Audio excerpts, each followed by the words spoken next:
kita nggak bisa terlalu jadi hero kompleks juga sih, kayak ya kita yang bertanggung jawab siapa sih gitu loh. Kita masih jadi, jangan sampai jadi kita yang mengambil tanggung jawab dari sebenarnya ini government seharusnya bisa turun tangan gitu. Ya, kita udah bayar pajak, harusnya ini salah satu masalah yang bisa negara juga bisa bantu. Sebagai tenaga medis juga nih mungkin jadi suatu hal yang kayak dakdikduk juga nih, apakah the job of doctor is replaceable? It's just unimaginable.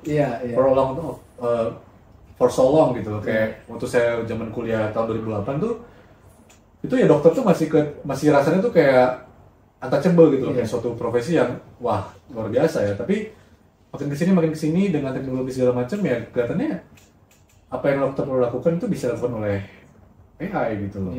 Karena kalau kita lihat kenapa orang Indonesia ke luar negeri, bukan karena mereka lebih murah. Bukan. Tentu. Orang ke Singapura kan mahal. Mereka misalnya ke Gleneagles gitu loh, kan mahal juga dong. Jadi mereka bukan datang untuk murah, mereka tahu itu bakal mahal, but they still go there because they feel that they give the best chance for cure gitu di sana. Gue nggak apa-apa, gue bawain berapa miliar, tapi gue nih orang yang gue sayang bisa sehat.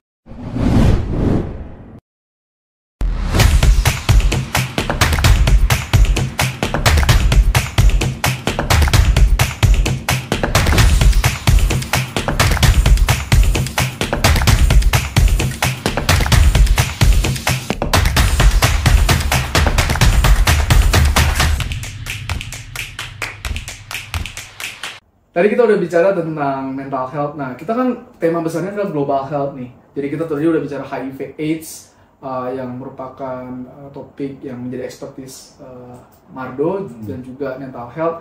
Sekarang kita mau bicara soal climate change dan how it affect people's health gitu. Nah, menurut Mardo gimana nih upaya atau seberapa penting sih kita harus menanggapi climate change ini? Karena menurut WHO sendiri ada tiap tahunnya tuh 4,2 juta orang misalkan itu meninggal karena pencemaran udara. Ini kan sesuatu yang tidak bisa kita detect semudah itu ya, tidak seperti misalkan tertabrak atau kecelakaan kerja gitu. Tapi ini terjadi begitu, dan ini ternyata bisa disangkut pautkan dengan udara gitu. Nah, ada nggak ya tips-tips kayak untuk mengatasi ini, mungkin kayak antioksidan atau mungkin sesekali olahraga hiking gitu menjauhi udara kota gimana ya? Jadi memang solusinya itu ya multi level ya. Ada level personal, memang kita bisa untuk tadi Om bilang, kita bisa mungkin pindah bahkan justru ke tempat-tempat yang memang udaranya kualitasnya lebih bagus gitu ya. Tapi memang ada beberapa hal yang perlu didetailkan ya, karena climate change itu kan sendiri efeknya ada beberapa macam ya. Ada misalnya peningkatan suhu bumi, juga peningkatan permukaan air laut, juga banyaknya kejadian-kejadian bencana alam ekstrim, misalnya kayak hurricane, juga polusi. Nah, polusi ini sendiri sebenarnya adalah penyebab climate change ya menurut saya sih. Jadi dengan industrial revolution, dengan negara-negara semakin banyak industrinya, banyak polusi, peningkatan CO2, kemudian juga nitrogen ya karena dari peternakan, akibatnya jadi bikin climate change. Jadi polusinya sendiri adalah faktor yang bikin climate change-nya ya, kalau menurut saya ya. Jadi kalau tadi tentang efek-efek dari misalnya polusi nih, multi level, kitanya bisa avoid tempat-tempat misalnya yang banyak polusinya. Kalau misalnya mungkin ya, karena banyak orang nggak ada pilihan sih. Kayak misalnya nih kita di Jakarta nih. Ya kalau misalnya pindah ke NTT misalnya, pasti kan opportunity-nya berbeda dong. Betul. Tapi di Jakarta dengan cost ya mungkin kita akan pas macet terus-terusan gitu misalnya. Nah itu tadi gimana multi levelnya, jadi ada personal juga ada community, ada juga government ya. Jadi gimana government mungkin dari yang regional bahkan nasional tuh bisa bikin policy yang bilang kayak misalnya nih sekarang udah ada pemeriksaan buat mobil tuh exhaust-nya gimana, nggak boleh melebihi sesuatu, atau mungkin pabrik-pabrik itu sendiri juga gimana dia memitigasi pencemaran udara dan pencemaran alam gitu. Jadi ya kita nggak bisa, tapi menurut saya sih sebanyak apapun kita personal bikin tindakan. Ya. Kalau government juga nggak mendukung ya bakal sangat minimum sih efeknya. Gitu. Jadi memang WHO sendiri juga di sini advokasinya lagi bang, karena HIV kemarin kan tadi kan saya udah bilang advokasi untuk pasien-pasien HIV, people with living with HIV, tapi Yes. juga tentang climate change. WHO juga bilang ke negara-negara, bahkan gue cuma WHO ya, PBB secara general ya, karena WHO kan adalah bagian dari PBB ya. Itu gimana negara-negara misalnya China itu kayak zero emission. Zero emission ya. Nah, kan dari negara tuh udah mulai banyak ratifikasi tuh, ratified French Paris Accord ya, gitu ya. Yang Amerika sempat menarik diri waktu Donald Trump ya. Tapi Biden masukin lagi. Nah, kayak gitu-gitu sih. Karena kalau kitanya personal doang sih kayaknya kecil ya. Kecil kemungkinan untuk ya kayak reverse the effect ya. status air di lautan gitu mungkin. Tapi tentunya secara komunitas kalau kita sama-sama bisa. Bener, tapi juga kita nggak bisa terlalu jadi hero kompleks juga sih. Kayak ya kita yang bertanggung jawab siapa sih gitu loh. Kita masih jadi jangan sampai jadi kita yang mengambil tanggung jawab dari sebenarnya ini government seharusnya bisa turun tangan gitu. Ya kita udah bayar pajak, harusnya ini salah satu masalah yang bisa negara juga bisa bantu, bisa berperan gitu sih. Karena udara, jalan itu kan sebenarnya barang publik ya. Iya. Kalau di ekonomi itu apa bang? Iya, public goods. Iya. Jadi public goods ini memang government yang harus intervene, Benar, gitu, harus setuju. mengatur regulasi karena nggak semua orang punya insentif untuk True. membantu jalan atau membuat jalan kalau jalannya dilewati oleh orang lain. Seperti Benar. halnya udara gitu ya.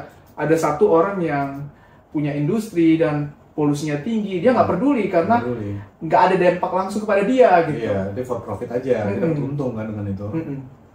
Jadi ya memang public goods ya pasti government yang harusnya berperan ya. Oke. Saya sih.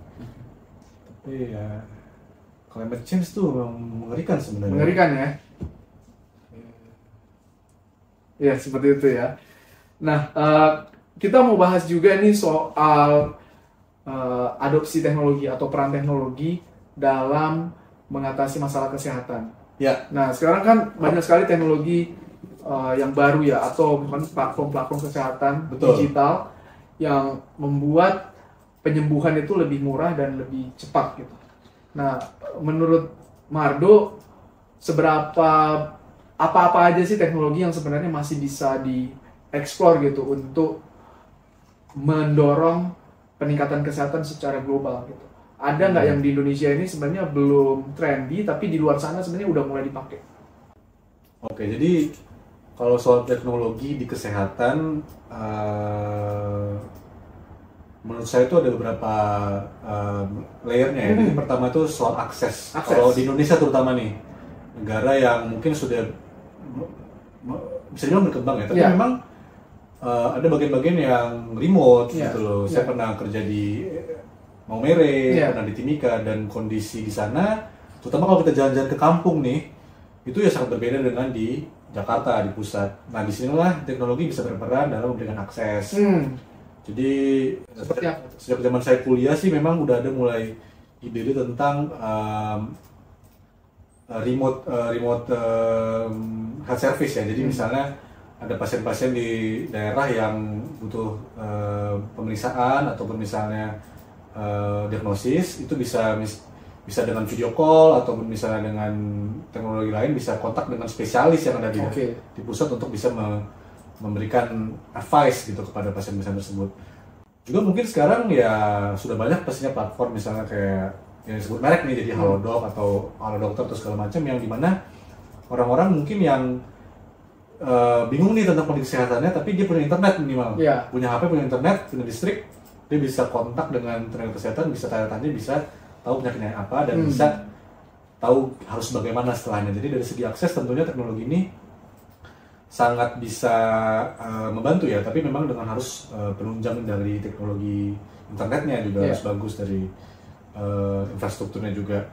Kemudian dari segi efektivitas memang ya, jadi ini sekarang kan kita pasti udah tahu zamannya AI ya. Nah, jadi AI in healthcare ini sebenarnya ini Potensi tinggi ya. potensi, nggak cuma potensi tapi inevitable kalau kata orang banyak. Inevitable, Inevitable. It's just Keniscayaan. keniscayaan, an area of industri ya, bisa dibilang, yang dimana AI itu pasti bakal cepat atau lambat akan mendisrupt gitu loh. Yang sekarang sudah mulai banyak jadi contoh adalah pada bagian kulit. Jadi memang sekarang itu bisa teknologi itu dengan foto lesi kulitnya, misalnya dia punya dermatitis, punya eksim, punya telolet misalnya, dengan foto itu sendiri, dengan image recognition dari AI sendiri bisa langsung tahu. Jadi kayak Google nih bisa tahu, ini ada anjing nih di foto dengan AI kan. Nah itu juga bisa diagnosis nih dengan, oh nih dengan bentukannya di kulitnya nih, ini mengarahnya kayaknya ke ganas misalnya, atau dengan ke kanker kulit yang ganas, itu bisa dilihat dengan foto. Nah itu jadinya nggak perlu lagi tenaga medis dong. Mungkin tenaga medis sebagai orang yang memsupervisi aja, tapi dengan AI sendiri lebih efektif. Jadinya cuma dengan foto udah bisa terdiagnosis gitu. Jadi itu satu. Kemudian juga memang kalau yang sekarang paling keren tuh kan ChatGPT ya. ChatGPT Bard itu AI yang udah sangat advance tuh. Terakhir beritanya nih, kalau kita bikin ChatGPT untuk menjawab pertanyaan-pertanyaan masuk ke fakultas kedokteran atau tes kedokteran. Tes kedokteran. They actually outperform some of the medical doctors, you know. So it's just going to that level. Jadi mereka sudah sangat-sangat cerdas untuk bisa mendiagnosis, bahkan memberikan advice terapi untuk pasien-pasien. Jadi pasien tinggal ChatGPT aja, nih gue keluarnya gini nih, dari kapan, ini. Dia bisa kasih tahu, lu kayaknya penyakitnya ini nih. Tapi memang ini kan masih dalam tahap baru banget, ChatGPT baru berapa bulan kan. Nah ini bisa jadi disrupsi banget nih, game changer banget nih ke depan nih. Begitu. Jadi in a good way or in a bad way juga sebenarnya. Karena satu sisi kita nggak tahu siapa yang bertanggung jawab dengan hasilnya kan. Kalau misalnya dokter kan dia punya tanggung jawab nih, saya misalnya punya pasien, saya berikan terapi, saya bertanggung jawab sama pasien gitu loh. Apapun yang saya berikan, hak sehat ataupun obat tuh dalam pikiran saya sendiri. Tapi dengan misalnya AI kan pastinya siapa yang tanggung jawab? Iya, gitu ya? perlu ada sendiri mekanismenya gitu loh. Untuk mengetahui siapa yang who is responsible for what gitu loh. Jadi tapi sebagai tenaga medis juga nih mungkin jadi suatu hal yang kayak dakdikduk juga nih, apakah the job of doctor is replaceable? It's just unimaginable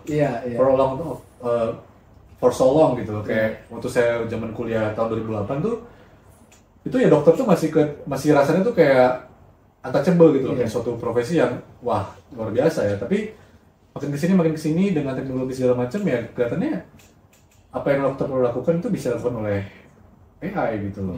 Kecuali mungkin dari segi empatinya ya. Tapi empati sendiri ternyata AI juga bisa ya. Jadi dia kayak bisa memberikan respons nih, kita dengan kata-kata kita, dia tahu ini orang kayaknya yang ngechat nih kayaknya dia lagi anxiety nih. Dia bisa ngasih advice yang jadi bisa feel emotion juga. Nah, jadi ya disruption itu dalam artian bisa baik, bisa kalau kita ngasih bisa nggak bagus juga sih. Gitu kira-kira sih. Tapi it cut cost. And when government focus on cutting cost on healthcare, it's an answer, it's a response, it's an answer gitu loh. Jadi kalau misalnya BPJS nih, negara udah, ya maksudnya sekarang kan masih defisit ya. Kalau misalnya dia kurangin cost dari healthcare, jadi yang ditanggung dari misalnya dari dokter nih, kan dokter tuh kan harus digaji dong dengan BPJS. Dia bisa cut dengan menggunakan AI. There's an incentive to actually adopt AI into the health system gitu loh. Just to cut cost. Also juga katanya yang aku baca juga AI bisa membantu untuk menciptakan obat-obat baru gitu loh. Dan also cut cost, bikin obat yang baru yang lebih efektif, lebih murah, dan efeknya juga buat masyarakat sih. Wah, menarik banget ya soal AI ini dan teknologi. Sangat. Ya, saya pernah lihat sih di suatu acara televisi itu ada news anchor. Terus dia ngobrol sama dokter, terus dokternya notice di lehernya tuh ada semacam benjolan gitu. Betul. Oh, you might have you should check yourself gitu ya. Nonton juga tuh. Ya, jadi ternyata dari image itu ada deteksi awal lah ya dari sangat. Iya, jadi kedokteran itu kan kalau kita pemeriksaan pasien itu kan anamnesis, kita ngobrol-ngobrol, which is you can Apa do namanya? anamnesis. Anamnesis. Pertama anamnesis kita chatting dulu, kita bisa ngomong back and forth, nanya-nanya gimana sejarahnya, keluarnya apa. Itu we can do with chats, right? And then pemeriksaan fisik, ada inspeksi, kita bisa lihat. Terus ada palpasi, kita bisa pegang, terus bisa perkusi, bisa mendengarkan auskultasi. And it also can be done with technology. Iya. Inspection we can do with picture. Terus nanti palpasi mungkin, I don't know, maybe there's another technology for Robotic, that. ya? Yes, robotik juga. Jadi all this interaction with doctor can be done with technology sih. Oke, menarik banget. So, ya sangat bermanfaat sih buat pasien pastinya. Oke. Menarik banget ya soal AI. Ini pertanyaan terakhir sebelum kita mengakhiri podcast ini. Walaupun saya sebenarnya pengen bicara lebih panjang lagi, tapi mungkin kita harus set waktunya next time aja kita ngobrol lagi ya. Kalau perlu dibuat seri gini. Wah, mantap sekali. Ya, siap. Nah, pertanyaan terakhir ini soal strategi kesehatan Indonesia gitu. Seperti yang kita tahu, ternyata tadi seperti yang Anda bilang, dokter itu sekarang itu banyak digantikan AI. Bahkan mungkin menteri banyak ya. Nggak digantikan AI ya? Belum mungkin. Belum ya? Belum, masih interaksi dengan pasien. Tapi beberapa fungsinya digantikan oleh AI, bisa digantikan AI. Yang tadi saya katakan itu sebenarnya lebih kayak potensinya sih. Potensinya. But it's just go there. It's just not yet ya. Not yet. Oke. Ya, jadi dokter harus mereinvent dirinya gitu. Mungkin mencari seperti banyak profesi lainnya, bahkan programmer ya. Programmer yang dulu dipikir hanya bisa dilakukan manusia, sekarang kita bisa nanya AI untuk suatu coding yang panjang dan sulit gitu. Ya. Itu kan luar biasa sekali. Berapa cost yang bisa dihemat gitu. Nah, mungkin pertanyaan tentang strategi kesehatan ekonomi. Kita seringkali bilang bahwa biaya kesehatan di Indonesia masih tinggi. Kita masih melihat bahwa orang pergi ke Malaysia untuk berobat. Dan banyak masalah penyebab ini. Contohnya mungkin alat kesehatan yang masih mahal, masih impor. Jadi mungkin butuh hilirisasi industri untuk memastikan bahwa industri kesehatan kita punya basis industri, foundation industry untuk mendukung industri kesehatan yang face the customer langsung, gitu. Sehingga harganya lebih murah saat biaya atau perawatan. Dan Menteri Kesehatan kita sekarang bukan dokter kan ya? Betul. Adalah seorang manajer gitu ya, seorang CEO ya. Nuclear physicist kan? Nuclear physicist ya. Nah jadi kalau menurut Mardo, kalau Mardo jadi Menteri Kesehatan, apa sih yang akan Mardo canangkan? Prioritas apa dan ide apa yang ingin kamu majukan di awal kalau kamu jadi Menteri Kesehatan? Wow, pertanyaan yang luar biasa ya. Yang pasti kalau kita ngomongin tentang health system, kita fokus ke pasien dulu sih. Jadi gimana untuk meningkatkan taraf kesehatan di Indonesia. Saat ini masih banyak kasus-kasus kesehatan yang masih tinggi ya. HIV, malaria, tuberkulosis, juga non-communicable disease, hipertensi, dan diabetes mellitus masih sangat tinggi. Gimana caranya untuk masyarakat tuh bisa kurang nih angka-angkanya. Jadi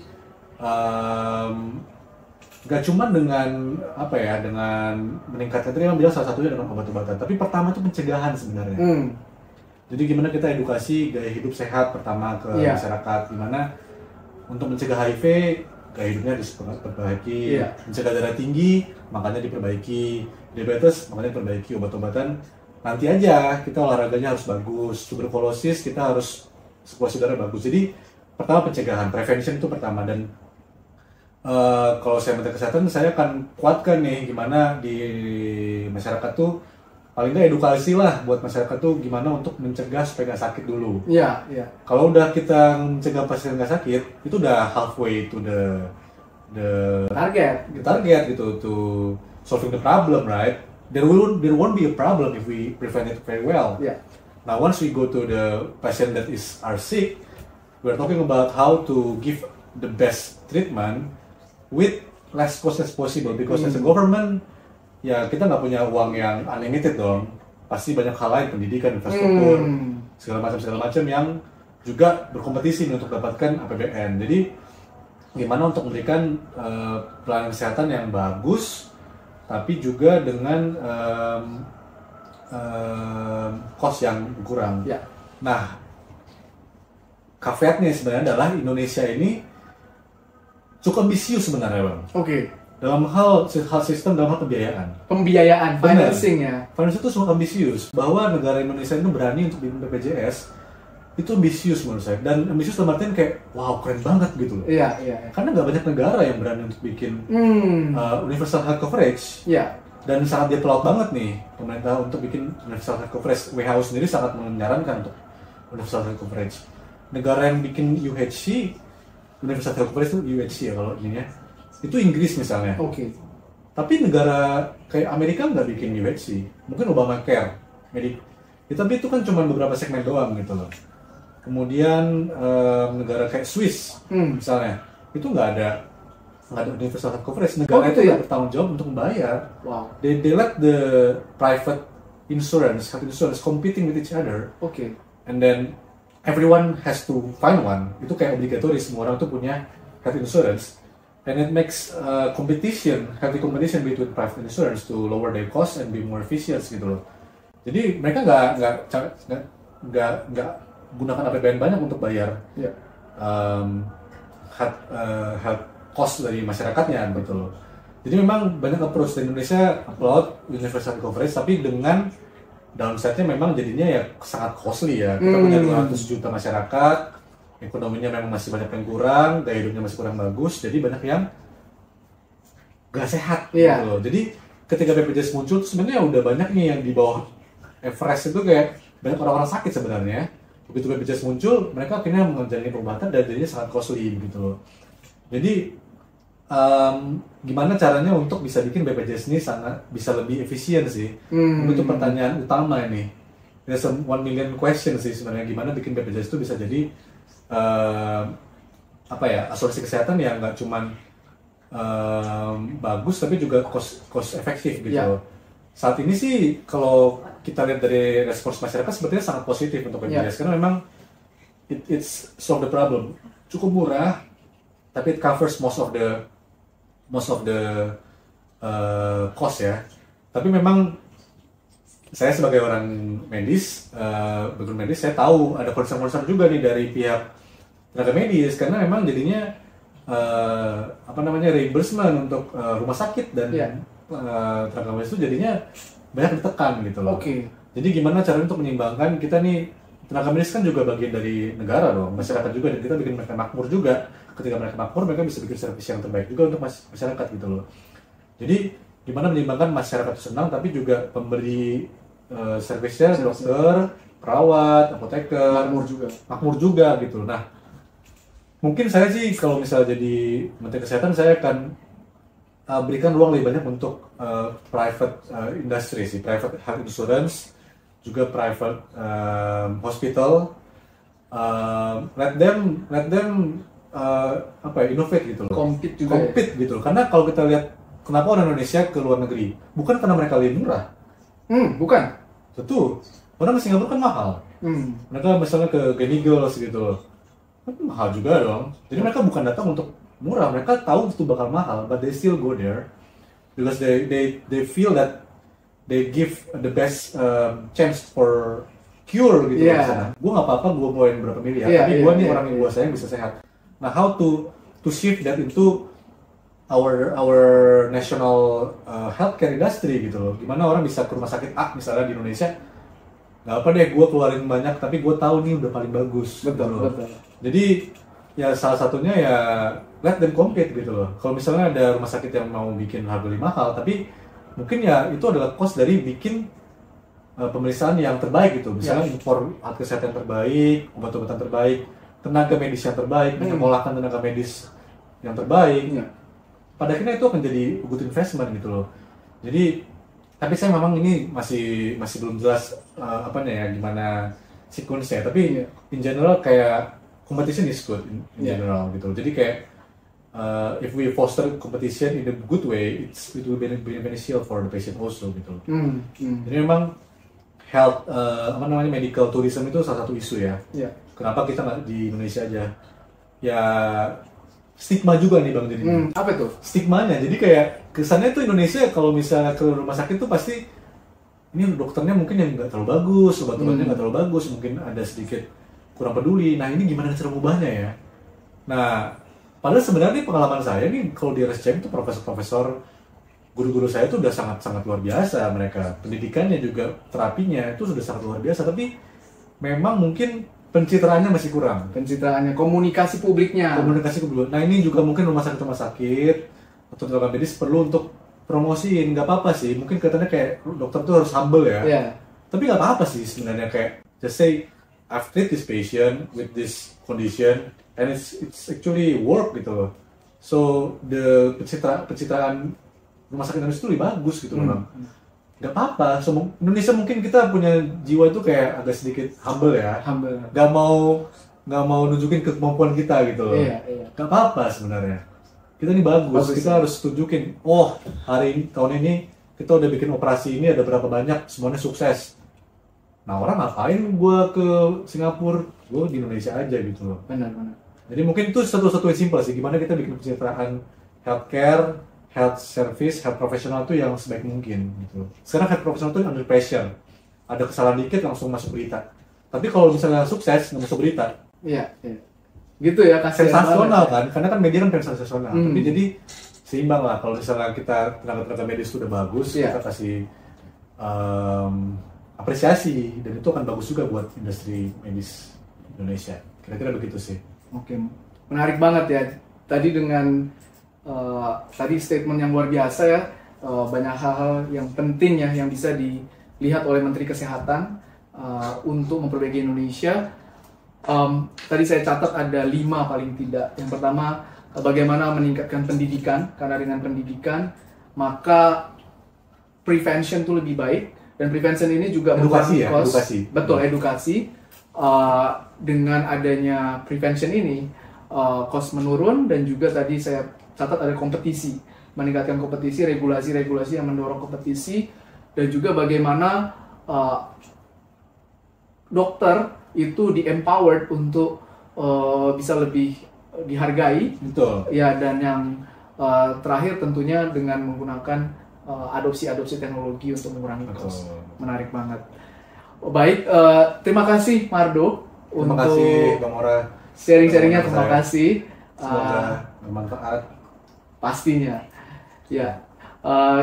Jadi teman-teman, terima kasih telah menonton Romora Edwards YouTube Podcast Channel. Podcast yang memberikan wawasan kepada teman-teman mengenai berbagai hal, mulai dari kesehatan, energi, dan hal-hal yang berhubungan dengan ekonomi dan kepemimpinan.